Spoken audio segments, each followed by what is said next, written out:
já deixou de fazer algo só porque você achava que não fazia aquilo direito? Olá, eu sou Marisa. E eu sou a Mariana. E esse é mais um episódio de Engrenagens da Minha Cabeça. Um podcast onde duas engenheiras apaixonadas por educação positiva Estão tentando decifrar o funcionamento dessa máquina incrível que é o cérebro humano. sem perder de vista as emoções. Vem com a gente explorar esse universo também. Oi pessoal, tudo bem? Hoje nosso episódio é sobre perfeição. E aí, se não for pra fazer perfeito, eu nem vou fazer, né? Então, vocês já se depararam com essa situação aí? É isso, às vezes a gente se limita e deixa de fazer alguma coisa que a gente gosta de fazer simplesmente porque aquilo ali não tá assim bem do jeito que a gente imaginava que deveria, ou até que outras pessoas disseram que deveria ser, né? Oi, pessoal, tudo bom?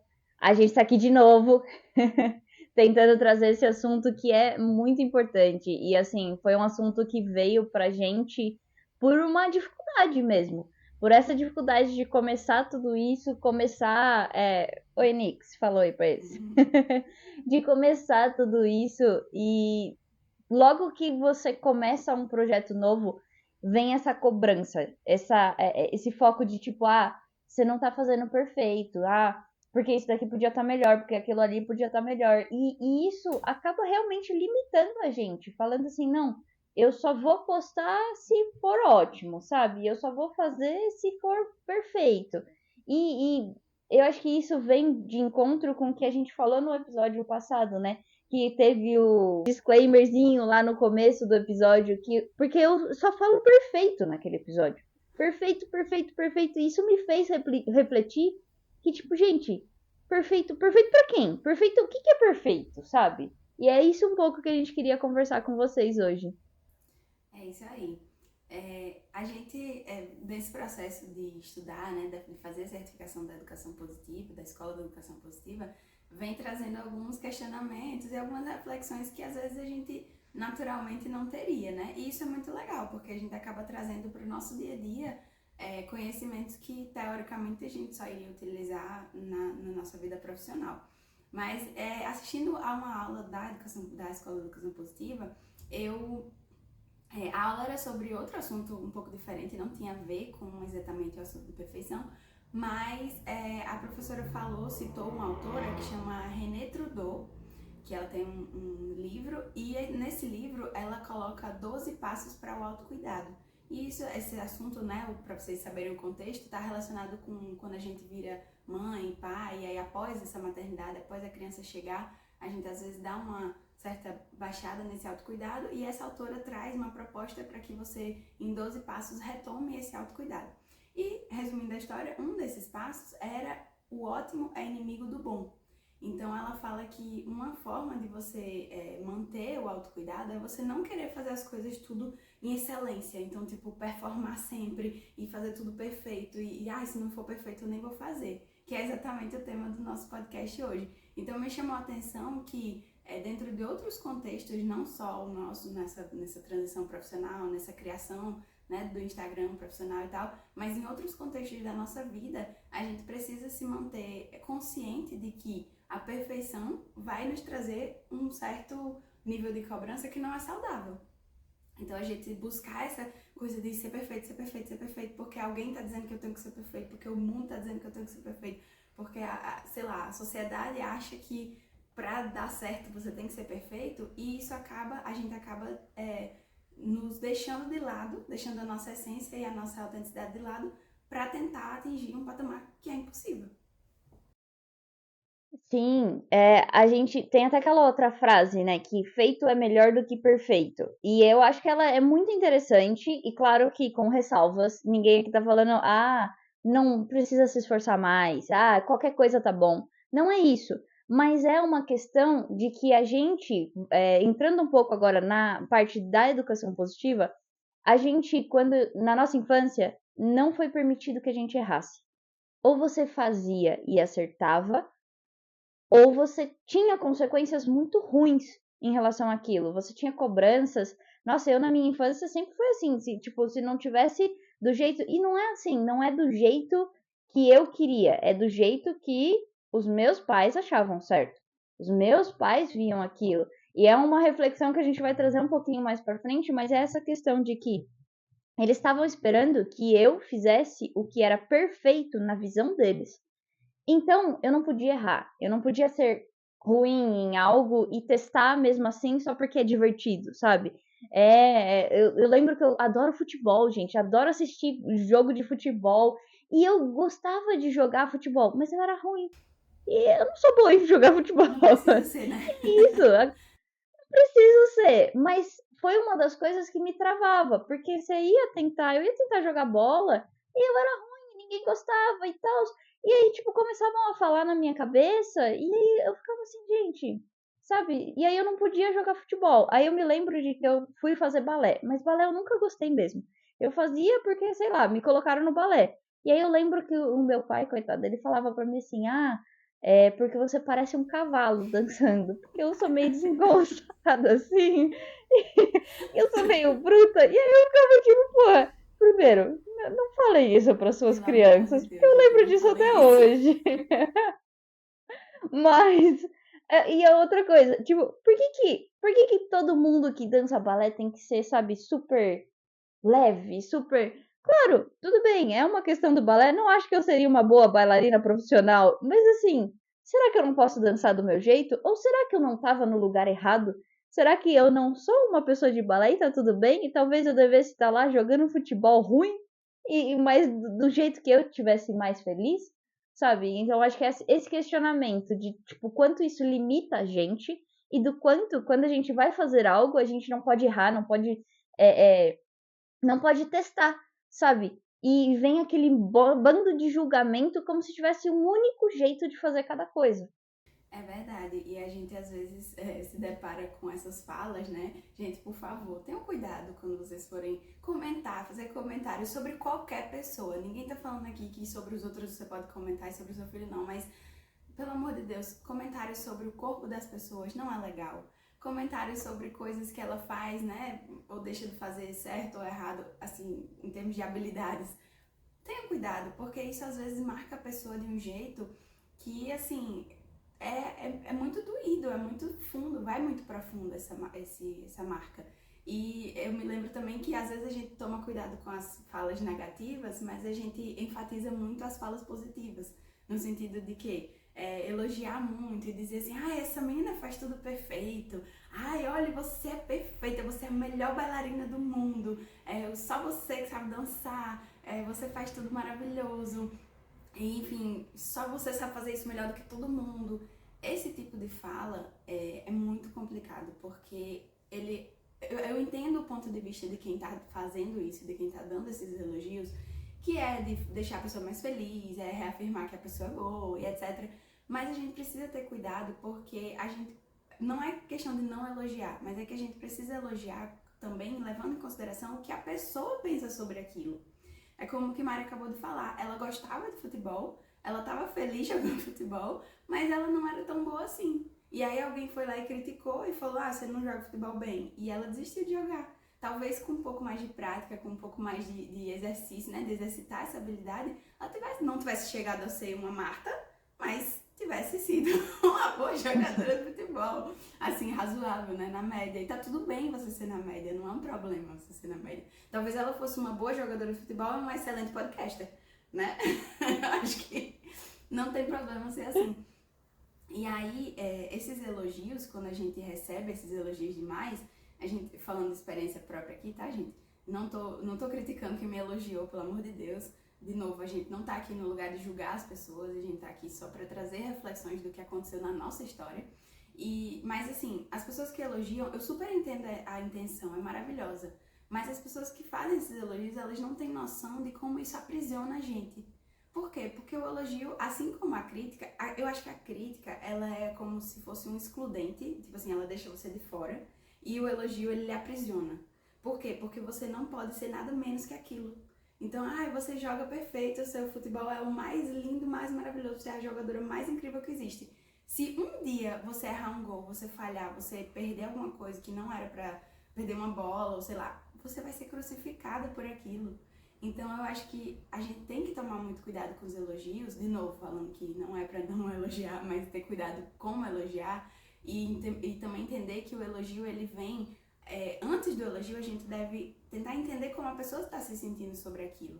Principalmente com as crianças. Ai, mãe, olha o que eu fiz, o desenho que eu fiz. Então, filho, que massa você fez. Como que você está se sentindo? O que você achou do seu desenho? Tá bonito? Você achou bonito? Né? Quais foram as cores que você utilizou? Se interessar pelo processo daquilo. Como que ele chegou até aquele resultado. A gente, às vezes, foca muito no resultado. O resultado tem que ser perfeito, o trabalho tem que estar bem feito, mas a gente esquece do processo. E aí a gente se transforma em pessoas que querem tudo perfeito lá na frente e esquece como chegar nesse lugar, que não existe, né? A gente precisa curtir o processo para que aquele resultado seja, enfim, minimamente a gente se orgulhe daquilo. E trazer essa reflexão de, caramba, como que eu tô elogiando essa pessoa? Será que eu tô elogiando ela pelo esforço que ela teve para chegar naquele resultado? Ou será que eu tô elogiando minimamente baseado no que eu tô vendo aqui de pronto? Ou até, por exemplo, elogiar a beleza da pessoa. Ai, você é linda, você é maravilhosa, você é tudo de bom. Aí no dia que a pessoa acorda com os cabelos tudo desgrenhados, a cara toda inchada, a olheira por aqui, aí ela diz, meu Deus, eu não valho nada, eu sou péssima, eu tô horrível. Eu, meu valor acabou porque eu não estou bonita, não estou perfeita, não estou impecável. Então a gente tem que ter muito cuidado, eu sempre falo, muito cuidado com os elogios, muito cuidado com o que você fala, muito cuidado com as críticas, pelo amor de Deus, nada de chamar a criança de nada, de cavalo, de desgonçada, de nada, pelo amor de Deus. Quer fazer uma crítica, quer dizer que aquilo não tá legal, pergunte como a criança se sente. Muitas vezes ela vai fazer uma dança maluca, toda doida, sem nem se preocupar, e você vai dizer, você gostou dessa dança? Ela provavelmente vai lhe dizer, não, eu tô dançando aqui só maluco, tá muito maluco. Então, tente entender como a pessoa se sente sobre aquilo, para que você dê o seu, né, a sua opinião, enfim. Não é que a gente não vai poder dizer mais nada, ai, não posso falar mais nada. Não, mas é tomar cuidado realmente e ver como você receberia se você estivesse dando esse elogio ou essa crítica para você. Né? Eu acho que a gente precisa se colocar no lugar do outro nesse sentido. De que ninguém gostaria, por exemplo, de dizer você é muito desengonçada, você não sabe dançar. Né? Então, vamos parar para refletir antes de falar. Às vezes a gente tem um elogio como uma coisa automática. A pessoa apareceu, você já elogia. E elogiar é bom, mas elogiar, como tudo na nossa vida, tudo demais é veneno. Não tem aquela ditado, né, que diz que tudo demais é veneno? O elogio também demais é veneno. Então a gente precisa tomar esse cuidado. E eu acho que também, assim, a questão da autocrítica e da autoflagelação. Com os elogios, com essas reafirmações, se você não for bom o suficiente, em vez de dizer assim, não, isso aqui, eu pintei essa caneca aqui, mas não ficou muito legal e tá tudo bem. No lugar de você se autocriticar, que seria isso, né, você ter uma crítica sobre algo que você fez, você vai se autoflagelar, que é tipo assim, ai, tá horrível, ai, tá uma porcaria, eu fiz e ficou péssimo, eu não sei fazer nada. Então, a gente tem que ter cuidado com a autocrítica e a autoflagelação, que são coisas diferentes, né? Sim, e assim, isso me lembra muito de uma experiência que eu queria contar pra vocês. Que um dia eu fui num jantar cego. E não era aquele jantar cego que você ia e colocava sabe, coloca a venda no olho e tá tudo aceso. Não. É um conceito de jantar cego que eu adorei, que é muito legal, aonde os garçons, eles são realmente cegos. E você entra num ambiente que fica tudo escuro. Então você tá lá, seu olho tá lá, tá tudo certo. Você não tem venda, não tem nada. Mas o ambiente está totalmente escuro. E as pessoas que eles empregam são realmente pessoas cegas. Então, gente, super recomendo esse jantar. E lá eu tive uma reflexão, assim, que, nossa, mudou minha vida, assim. Porque eu entrei.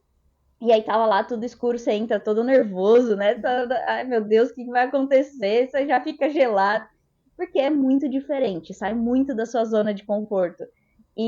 Mas assim, eu sentei, no começo eu fiquei dura e tal, aí chega os pratos, você não sabe o que você vai comer, você não sabe, você só vai comendo lá e aí eu comecei a comer e tinha música e tal, e eu comecei a dançar. Comecei a ficar tipo, e comer, tipo, mano, lambuzando a cara de vez em quando, pegando, não consegui ver o que tava aqui, vou meter a mão no prato mesmo, dane-se, sabe? E, sabe, eu percebi que eu comecei a me libertar de uma certa maneira, sabe? E aí eu comecei a pensar, eu falei assim, nossa, cara, eu tô aqui, se a luz tivesse acesa, eu nunca estaria dançando e comendo. Eu não teria essa liberdade para comer do jeito que eu queria, sabe? olha que interessante essa liberdade que a escuridão me trouxe, sabe? O que não, saber que as pessoas não estão me vendo me trouxe. Aí me deu um lampejo, falou assim, não, mas tem segurança aqui e eles estão olhando pela câmera térmica lá, porque tem que saber se não tá acontecendo nada de horrível, né? Aí eu parei e falei assim, não, pera lá. Aí eu vou sair um pouquinho aqui fora da caixinha, tá? É a minha reflexão, vocês não precisam concordar. Mas o que me veio naquela hora? Falei assim, nossa, essa câmera pra mim, é, expandindo pra vida, ela poderia ser como se fosse Deus, sabe? Então Deus tá me vendo, Deus tá me olhando, mas ele não tá me julgando. Ele não quer saber se eu tô dançando, se eu não tô dançando, ele quer saber se eu tô feliz. Então o cara lá que tava olhando na câmera, ele tá um pouco se lixando se eu tô dançando, eu devia estar se divertindo comigo dançando lá e comendo. E agora, se você traz isso para um ambiente onde tem luz, onde tem coisa, aí você já vai ficar dura, você já vai ficar, ai meu Deus, mas eles vão me julgar aqui porque eu tô dançando para essa música, porque eu não tô dançando bem, porque sei lá. E eu acho que me trouxe essa reflexão de eu não sou a pessoa que eu queria ser na frente dos outros, porque eles estão me vendo, sabe? Se eu tivesse em um ambiente onde não teria esse julgamento, essa luz em mim, eu seria outra pessoa. E é isso que eu, depois desse jantar, eu comecei a trazer para tentar mudar isso, sabe? Porque eu não quero ser outra pessoa. Eu quero ser quem eu sou. E se a outra pessoa não gostar, se a outra pessoa quiser me julgar, se a outra pessoa faça o que se bem entender, sabe? Mas eu quero dançar quando eu quiser dançar. Eu quero comer do jeito que eu quero comer, sabe? Eu quero ser feliz e não ter essas amarras, essas limitações que o ser perfeito, estar dentro das normas, traz pra gente. Isso é muito ruim mesmo. E eu acho que tem um ponto também que é bem interessante, que é essa questão de que, pra mim, fazer tudo perfeito sempre foi uma forma de proteção.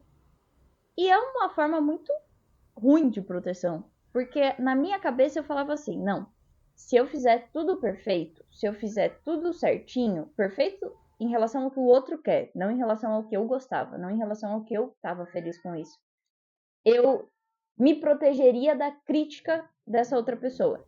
Então, se eu fizer tudo do jeito que ela quer, ela não vai falar nada. É uma super mentira. Para não usar outra palavra aqui. É uma super mentira. Porque, gente, eu já tive professor que virava pra mim. Tive uma professora que uma vez fez assim: ela corrigiu um trabalho meu, pediu pra eu mudar uma coisa. Aí eu fui lá, mudei essa coisa. Aí na outra vez que ela corrigiu, ela pediu pra eu trocar essa coisa de novo, porque tava antes. Aí eu olhei para aquilo e falei assim: cara, não tem como acertar. Essa pessoa, ela não tá querendo melhorar o meu trabalho, ela tá querendo criticar o meu trabalho. Não uma crítica construtiva, só uma crítica. Então não importa se eu tô fazendo tudo certinho ou não, vão existir críticas. E isso é na vida, gente. Não importa se você faz algo bom ou não, as pessoas sempre vão dar um jeito de falar. E se não é uma pessoa, é a outra, porque cada um tem uma opinião diferente. Por isso que a gente tem que realmente olhar para esse ponto de validar o que a gente está sentindo. Você está feliz fazendo o que você quer? Não importa se parece um cavalo dançando ou não. Você gosta de dançar? Dança! Agora, não. Naquela época, podiam ter me perguntado, Mariana, você gosta de dançar? E muito provavelmente eu ia falar não. Porque eu não gostava de balé. Não era o que eu gostava de fazer. E aquilo me fazia ficar, sabe, dura, desengonçada. Não era o que eu queria. Não tava E se tivessem olhado para isso, não estava confortável. E se tivessem olhado para isso e não para a questão de se eu danço bem ou não, talvez a história teria sido um pouco diferente.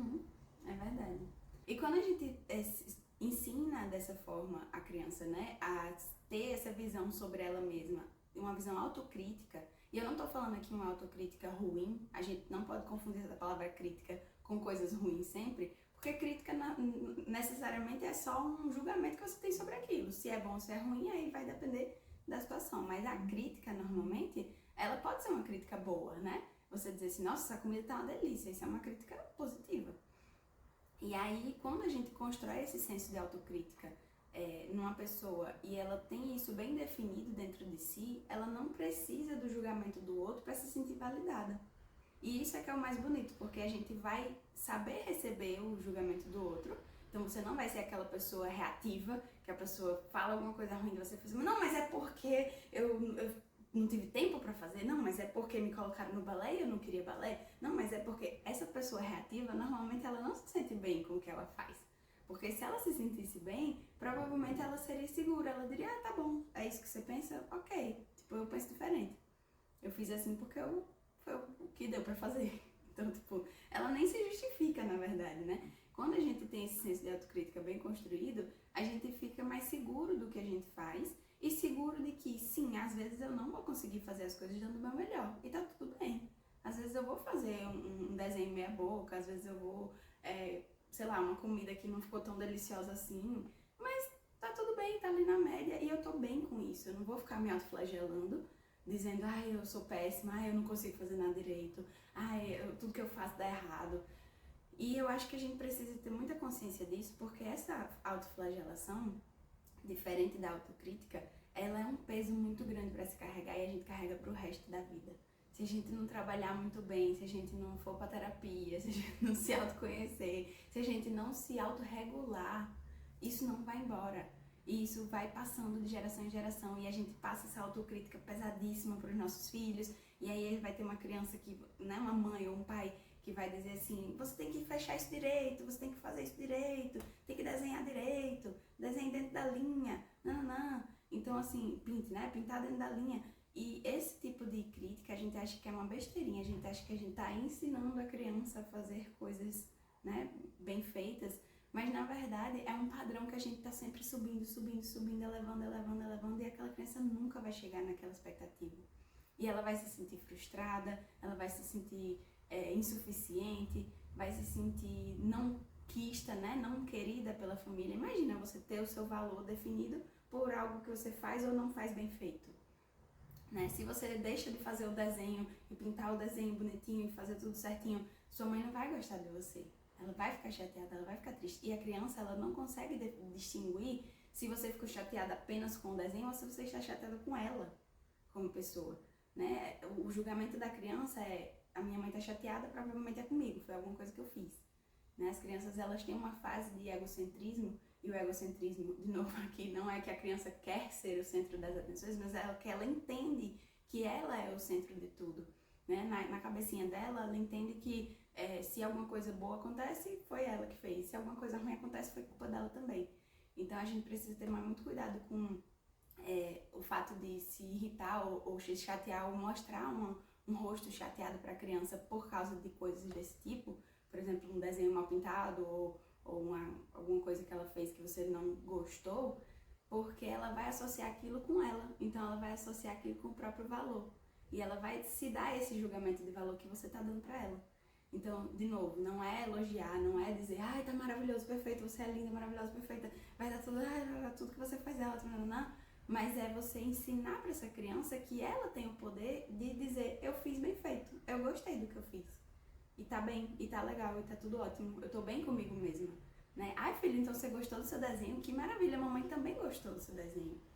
Você tá só concordando com uma visão que ele já teve daquilo. Então ele já tirou a conclusão dele, né, daquilo que ele fez, daquele esforço que ele colocou, e você tá reafirmando aquilo porque as crianças precisam sim de se sentir pertencente, de saber que você também tá alinhado com o que ela tá pensando, né? Eu acho que isso é muito interessante, assim, quando a gente para pra pensar que, de novo, aquela história do nem 8 nem 80, né? A gente para pra pensar que nem 8 nem 80, nem elogiar demais, nem criticar ferrenhamente. A gente precisa achar o meio termo e precisa também sempre levar em consideração o que a pessoa tá achando sobre o próprio esforço, o próprio trabalho, o próprio desempenho. Isso é muito importante. Sim, e é muito isso, porque quando você olha para adultos, tem muito adulto que ainda tá muito egocentrado, sabe? Muita gente que ainda acha que tudo tá acontecendo por culpa dela, ou, sabe, porque ela é maravilhosa ou ela é horrível, sabe? E a gente traz muito isso porque a gente não aprendeu na nossa infância que nem tudo vira em torno da gente. Porque tudo que a gente fazia, os nossos pais jogavam pra gente, sabe? E essa questão do desenho dentro da linha é uma questão que me faz refletir muito também. Já falaram isso pra mim, mas você não tem que ensinar a criança a desenhar dentro da linha? você não tem que ensinar a criança a desenhar dentro da linha. Você tem que ver o que ela gosta. Ela gosta de desenhar dentro da linha? Ótimo. Ela não gosta? Por que tem linha? Por que não pode ser sempre um desenho livre? Sabe? Por que a gente tem que fazer desse jeito? Tem uma frase que me falaram uma vez que me ajudou muito a entender isso, que é a seguinte: se a dor de uma tarefa é maior do que a própria tarefa, ela passa a ser uma punição e não uma tarefa. Então, se a gente realmente não gosta daquilo e está fazendo aquilo só porque tem que fazer, aquela dor de fazer aquilo é muito maior do que aquilo que a gente está fazendo. E, por que eu vou ficar aqui me punindo? Por que eu vou ficar aqui, sabe, me forçando a fazer o que eu não quero? Ficando infeliz com o que eu tô fazendo só por uma tarefa? Que depois, o que acontece é, eu sou muito assim, eu coloco cada vez limites mais altos, mais altos, mais altos. E eu não consigo curtir as vitórias. A gente estava até conversando nisso esses dias, né, Marisa? Que pra mim é muito difícil, por exemplo, as coisas que eu conquisto na minha vida. Por exemplo, meu mestrado. Foi difícil pra caramba. Fiz mestrado no meio da pandemia. Depois eu conto essa história, mas eu perdi todos os ensaios que eu fiz. Sabe, na banca de qualificação, meio que 1 ano do meu trabalho foi jogado no lixo. 1 ano de trabalho. E eu tive que refazer tudo. Foi difícil pra caramba. Chegou no dia que eu defendi e falaram assim, você é mestre. Aí eu falei assim, nossa, tá bom, beleza, obrigada. Mas eu não tenho doutorado agora, né? Putz, eu preciso pensar no meu doutorado agora. E eu falei assim, gente, eu não curti, eu não celebrei a vitória que foi ter conquistado e conseguido o mestrado, sabe? Tudo que eu aprendi, tudo que eu me desenvolvi, não foi. Por quê? É tipo checklist, sabe? Fiz isso, checklist, acabou, beleza. Falou, qual que é o próximo? É sempre outra e outra tarefa. Não prestar atenção no processo, né? Você não presta atenção no processo, você só quer o objetivo. Deu check naquela lista, vamos pra frente. Sim, e aí você não consegue, primeiro, você não consegue curtir fazer aquela tarefa, e segundo, você não consegue curtir a conquista daquilo. Exatamente. O quanto foi importante aquilo, o quanto você se esforçou. Sinceramente, o que eu faço comigo, que eu tento, estou em processo de recuperação aí, mas o que eu faço comigo não importa a tarefa que eu fiz, eu não fiz mais do que minha obrigação, sabe? Vocês já ouviram aquela frase? Vocês imaginam de onde vem? Muita gente escuta essa frase, Você né? já... Fez mais que sua obrigação. Não, e vocês já entenderam de onde vem esse minha questão, né? Mas é muito isso, sabe? Não fiz mais que minha obrigação. Então você não fez, não importa o quão bem você fez, você não fez bem o suficiente, porque poderia ter sido melhor.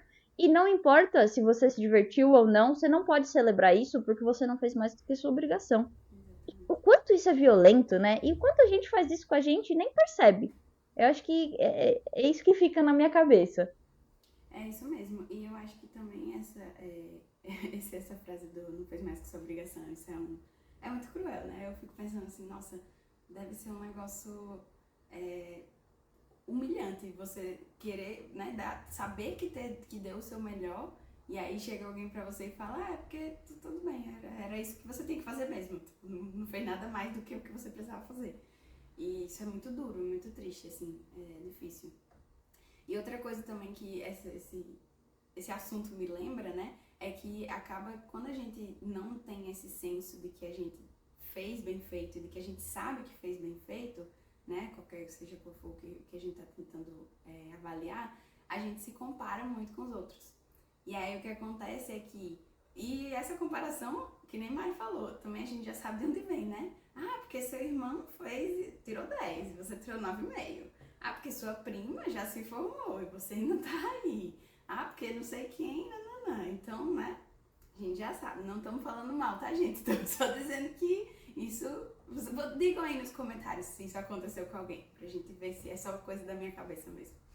E aí a gente fica se comparando com outras pessoas, sendo que eu ouvi uma frase também muito legal, não sei qual é o autor, tá, gente? Se alguém souber também pode colocar aí nos comentários, mas eu ouvi uma frase falando que, assim, a gente compara nossos bastidores com o palco das outras pessoas. E isso é muito injusto, gente, é muito injusto, porque o que a gente compara da nossa vida com a da outra pessoa é 1% do que a gente sabe da vida daquela pessoa. Então tá, ela conseguiu chegar na faculdade, ela conseguiu se formar, ela conseguiu casar, conseguiu ter filhos, mas você não sabe o que ela passou para chegar até lá. E você não sabe as milhares de outras coisas que ela também queria ter tido, que não foram possíveis, e que talvez ela esteja se comparando com outra pessoa que teve essas coisas, né? Às vezes a gente diz assim, queria tanto ter uma casa, queria tanto ter, né, o meu lugar e tal, não sei o quê. Aí a pessoa que tem a casa fala, eu tenho uma casa, mas é grande demais, eu queria ter um apartamento porque é pequeno, é mais fácil de limpar e não sei o que e tal. Então, tipo assim, a gente tem que parar de achar que a vida do outro é sempre melhor que a nossa. Porque o que a gente vê da vida do outro é um recorte, é um momento, é um segundo ali daquela vida, e às vezes uma foto no Instagram, às vezes um videozinho de 1 minuto e meio, que não representa, assim, nem de longe o que aquela pessoa realmente está passando. E pode ser sim que ela esteja muito feliz, qual é o problema dela estar feliz? Você não sabe o que ela passou para ter aquela felicidade, para curtir, como a Mari falou, né? Para conquistar aquilo e desfrutar daquilo e poder, enfim, né, gozar de um benefício que ela mesma já sofreu lá atrás para conseguir. A gente tem que ter muito cuidado com essa comparação, tentar não se comparar. Eu acho que as redes sociais fazem um trabalho maravilhoso em permitir que você se compare e você se sinta péssimo. É triste, mas, né, a gente precisa ter esse senso crítico, esse uso crítico das redes sociais, para que a gente não fique se comparando, não fique achando que a gente é insuficiente. Fulano de tal já tem, sei lá, eu tenho 30 anos, fulano de tal já tem 30 anos, já tem 3 filhos, um marido, uma empresa, não sei o que lá, não sei o que lá. Então, tipo, gente, a minha história, ela é minha, então eu não preciso ficar achando que eu tenho que ter a história de fulano, um pedaço da história de fulano, com um pedaço da história de ciclano, com um pedaço da história... Só que aí o que a gente quer? A gente quer comparar só a parte boa. Porque aí se fulano de tal faliu a empresa, a gente, não, eu não queria falir minha empresa, né? Então a gente tem que ter cuidado para não ficar se comparando a parte ruim da nossa vida com a parte boa da vida do outro. Sim, é muito isso. E o quanto isso limita a gente, né? Tem uma carta do Dixit que a gente vai deixar aí para vocês na tela. Mas ela é de um homem vestido de prisioneiro segurando um pedaço de uma cela. Juro, a cela tipo, é do tamanho dele, assim. E ele tá segurando as barras da cela enquanto ele tá num campo aberto, super verde, sabe? Com montanha atrás.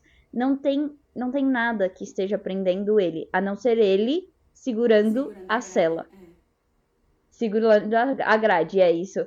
E, gente, o quanto a gente não faz isso, sabe? O quanto essa história que eu tava falando pra vocês, desses limites, desses metas que eu coloco, que é meta em cima de meta, e tudo impossível. Eu coloco metas impossíveis que eu não vou conseguir atingir. E aí eu fico frustrada porque eu não consegui atingir a meta que eu coloquei, que é impossível, sabe? E essa é a cela que eu seguro. E eu preciso soltar ela. Eu tô no processo de soltar ela, ainda não consegui, mas estou nesse processo porque, assim, realmente é o que a gente sente daquela situação, sabe? O que é mais importante é a nossa emoção, é o nosso sentimento em relação ao que está acontecendo. Se a gente está feliz ou não. Se não está feliz, vamos soltar essa cela e vamos ver o que o campo traz pra gente, né? Vamos se libertar. Perfeição para mim é muito essa cela, sabe? Só que assim, tem uma outra reflexão que eu fiz aqui um dia que eu acho que ainda tô entendendo direito ela, mas eu acho que ela fez muito sentido, que é a questão de que tudo que sai de você, ele já não vai ser mais perfeito. O que é perfeito é a nossa autenticidade. Então, tudo que é 100% a gente vai ser perfeito. Só tem um problema. Primeiro, a autenticidade, ela é nossa. Então, cada um de nós tem uma autenticidade diferente. Então, daí, a gente já começa a perceber que não vai ter um perfeito só. Vai ter o perfeito para cada um de nós. E não o perfeito geral, o perfeito genérico. O perfeito genérico não é perfeito. Ele é tipo uma limitação social ou imposta pelos seus pais, pela sua família, que seja. Mas ele não é perfeito para você. Porque só dá para ser perfeito o que a gente acha perfeito. Da gente. O outro não vai estar no seu parâmetro, sabe? Eu tava conversando aqui com a Marisa e a gente chegou reflexão que eu acho que dá pra entender melhor, que é uma questão assim, imagina que você vai num alfaiate e ele faz uma roupa super justinha assim pra você, que encaixa perfeitamente pra você. Você gostou do modelo, você gostou da cor e todas as medidas estão acertadas pra você. Primeiro, coloca essa roupa em qualquer outra pessoa. Pelo menos uma das medidas não vai bater. Mesmo que a pessoa tenha, assim, cara, um corpo muito parecido com o seu, pode ser que o busto seja um pouquinho diferente, que seja 2 centímetros diferente, já não vai estar perfeito. A cintura, sei lá, é uma roupa que tem o fechado aqui no tornozelo, o tornozelo dela não vai ser igual ao seu, sabe? Não vai ser perfeito quando você coloca essa roupa em outra pessoa, ela vai deixar de ser perfeita. E outra, que eu acho que é mais delicada ainda. Com o tempo, essa roupa vai deixar de ser perfeita para você, porque o seu corpo vai mudar, porque você vai mudar, porque o seu gosto pode ser que mude. Então, assim, eu acho que a gente fala de perfeição como se fosse algo amplo e genérico. Mas, na verdade, do meu ponto de vista, ela é algo muito pontual, tanto em tempo como em jeito, e é muito interna. É muito de você. E sabe, o que vai ser perfeito pra mim hoje, não vai ser perfeito pra mim amanhã. Não vai ser perfeito pra mim quando eu tiver de TPM, sabe? Nossa, nem um pouco. Então, assim, se a gente olha pra esse perfeito como algo muito pequeno, muito pontual, muito intrínseco da pessoa, a gente já começa a perceber que o que sai da gente já não vai ser perfeito. Porque a pessoa que está ouvindo o que a gente está falando aqui nesse podcast não tem as mesmas vivências que a gente, não tem os mesmos conhecimentos que a gente, sabe? E não fazendo uma crítica de valor, assim, cada um é cada um e cada um tem coisas muito importantes. Mas quando eu falo isso, vocês não vão ouvir do jeito que tá na minha cabeça. Porque vocês são pessoas diferentes, a autenticidade de vocês é diferente. Então acho que é isso, o não existe perfeito que é para todo mundo, que é genérico. Existe o que é perfeito para mim. E quando a gente tá feliz, quando a gente tá sendo autêntico, é quando a gente tá tendo a vida perfeita naquele momento, porque amanhã já não vai ser mais. Excelente. É isso. Não, é justamente isso. Eu já ia falar assim, perfeito. A nossa mania de falar que foi perfeito, né? Mas é aquilo. É interessante isso que Mari tá falando, porque é muito específico esse conceito da perfeição e nos traz para aquela coisa de que a gente precisa viver o agora. Né? Você estava falando aí de refletir a perfeição como uma coisa pontual, e é por isso que a gente tem que viver no agora. O conceito de mindfulness, né? Que a gente precisa de atenção plena, a gente precisa estar atento ao que está acontecendo aqui, à nossa volta agora. Se eu ficar pensando muito no futuro, porque lá no futuro, quando eu tiver uma casa perfeita, quando eu tiver uma família perfeita, quando eu tiver o meu emprego dos sonhos, etc, etc, você não vai viver o que está acontecendo agora. E do mesmo jeito no passado, antigamente era tão perfeito porque eu estudava e não tinha responsabilidade, não tinha que pagar boleto, não sei o quê. Gente, né, existem momentos perfeitos na nossa vida imperfeita que a gente precisa acolher e aceitar naquele momento. Depois que passar, acabou, senão não tem mais perfeição, não existe mais isso, a roupa não cabe mais, você já mudou, já está pensando em outra coisa. E é por isso que a gente precisa aprender assim, admirar as pequenas coisas da vida, né, naquele momento. Então você tá aqui, eu tô curtindo esse momento aqui, gravando esse vídeo com Mari, a gente tá se divertindo, tá fazendo o nosso ritmo, tá fazendo as coisas como dá pra fazer, como fica confortável pra nós duas. Então daqui a 2 horas, sei lá, vou estar arrumando minha casa, não sei. E cada momento que eu estiver fazendo, eu vou estar trazendo essa vivência de em paz, né? Tô em paz porque eu tô fazendo bem feito, eu tô fazendo o meu melhor, eu tô dando o meu melhor nessa atividade presente, sem ficar pensando que daqui a 2 horas eu vou ter que fazer isso, daqui a 2 anos eu vou ter que fazer aquilo. Eu acho que a gente precisa também trazer, diminuir um pouco essa pressão sobre nós, trazendo a nossa atenção para o agora. Porque se a gente para de pensar daqui em 10 anos eu tenho que ter tantos mil na minha conta, porque eu vou ter que ter não sei quantos anos, que lá, você já vai calculando, em inglês tem um termo que parece que é spiraling, você vai entrando numa espiral de pensamentos loucos e você esquece de viver o agora, e esquece de notar que a sua vida sim está perfeita em algum momento, alguns milésimos de segundo talvez tenha um lapso de perfeição que você perdeu se você não estava aqui, se você não estava presente, se você não estava atento, né? É como a Mari falou, a perfeição está dentro da gente, dentro da nossa autenticidade, e quando ela sai, já sai imperfeita. E a gente aceitar isso é tranquilizante, assim, você fica pacífico e fica tranquilo, porque você não vai ter mais esse peso de ter que suprir com uma expectativa, né? Trazer uma expectativa de outra pessoa, que aquela pessoa, se ela me olhar assim, o que é que ela vai pensar? Se ela viu o que eu fiz e não gostar, o que é que ela vai pensar? Eu acho que a gente precisa se dissociar dessa ideia de que fazer as coisas pelo que os outros vão pensar e fazer mais pela nossa autenticidade, pelo que a gente vai achar da gente mesmo, né? Se a gente vai estar gostando, se a gente vai estar achando legal, se a gente vai estar se divertindo e aprendendo no processo. Isso é importante levar em consideração também. E fazer tudo no nosso ritmo, né, Mari? Acho que você pode falar um pouquinho disso também, que é... Eu acho que para encerrar seria essa questão de fazer as coisas no nosso ritmo, fazer, tipo, não se exigir além do limite só para agradar o outro, sabe? O que é bom para você? Vamos fazer um teste aqui. Entra num quarto escuro, só você, apaga tudo e vê o que você faz. Se sente, sabe? Vê como que o seu corpo quer agir. Seu corpo tá agindo do jeito que você agiria se ninguém estivesse te olhando, sabe? Vamos levar essa reflexão. O quanto de mim sou realmente eu e o quanto sou eu tentando me conformar com as outras pessoas, com essa visão. Gente, é muito difícil para mim falar isso porque eu queria muito acreditar isso, mas não tem como acertar na visão do outro. Porque o outro tem a sua visão do perfeito que tá lá dentro dele e quando ele joga para você, ele vai tentar espelhar isso e não vai dar certo porque é a autenticidade dele e não a sua. Então, vamos olhar para nossa autenticidade, para que a gente seja autossuficiente e para que a gente também comece a entender os nossos limites e a respeitar o limite do outro. Porque quando a gente tenta impor a nossa perfeição, a nossa autenticidade no outro, gente, isso é tão violento, tão violento.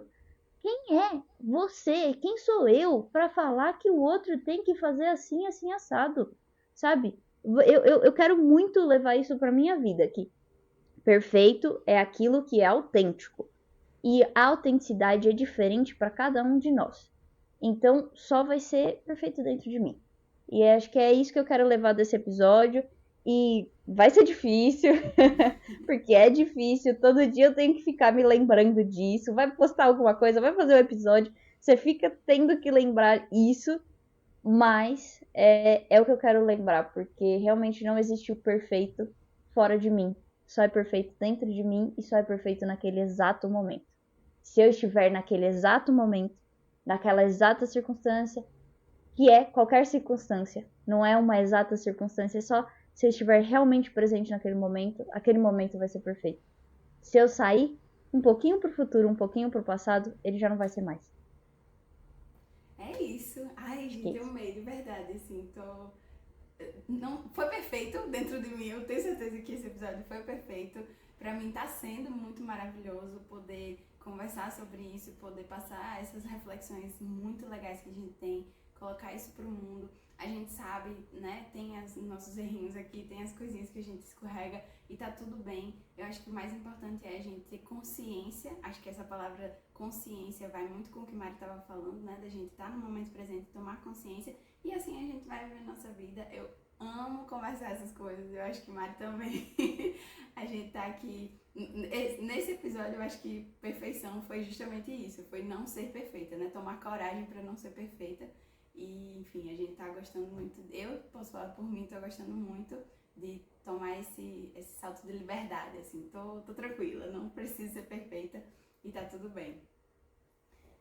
Sim, é o perfeitamente imperfeito, né? Perfeitamente imperfeito, é isso aí. Se você chegou até aqui, comente hashtag perfeitamente imperfeito ou imperfeita.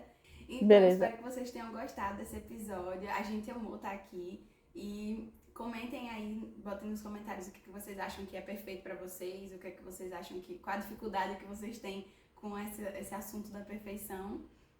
E é isso. É isso, gente. Beijo. Muito obrigada por estarem aqui com a gente. Espero que vocês gostem. Espero que vocês levem tudo isso que a gente falou como uma carta de alforria.